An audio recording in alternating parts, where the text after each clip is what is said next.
যিশু মোদের কেমন বন্ধু, বহেন পাপ তাপের ভার,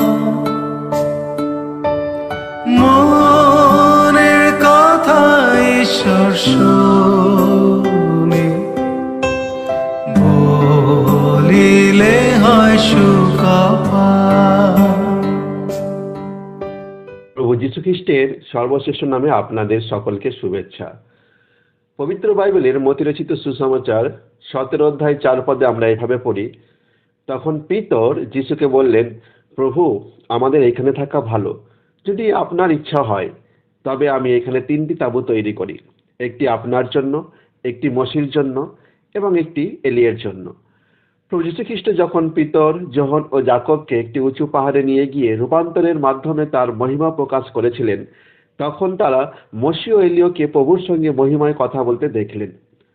তারা জেরুসালেমে প্রভুর আসন্ন দুঃখভোগ ও সমগ্র মানবজাতির পাপের জন্য তার আত্মবলিদান সম্পর্কে আলোচনা করেছিলেন। এই মহিমান্বিত দৃশ্য দেখে পিতর প্রভুকে বললেন, প্রভু, আমাদের এখানে থাকা ভালো।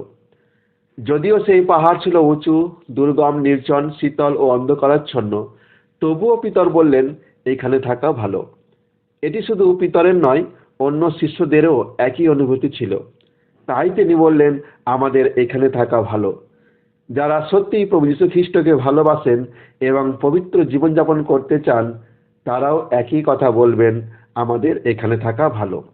কারণ এখানেই আমরা প্রভু যীশু খ্রিস্টের প্রেম, মহিমা, সৌন্দর্য ও অনুগ্রহ অনুভব করতে পারি। মানুষ কেন তার সান্নিধ্যে থাকতে চাইবে না?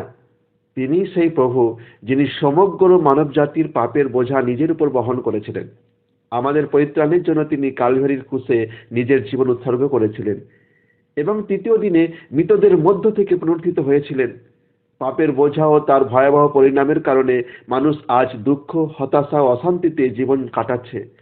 কিন্তু যখন কেউ যীশু খ্রিস্টকে নিজের ব্যক্তিগত প্রভু ও ত্রাণকর্তা হিসাবে বিশ্বাসের সঙ্গে গ্রহণ করে, তখন সে পরিত্রাণ লাভ করে এবং তার উপস্থিতিতে সত্যিকারের যে আনন্দ, সেটা সে অনুভব করতে পারেন।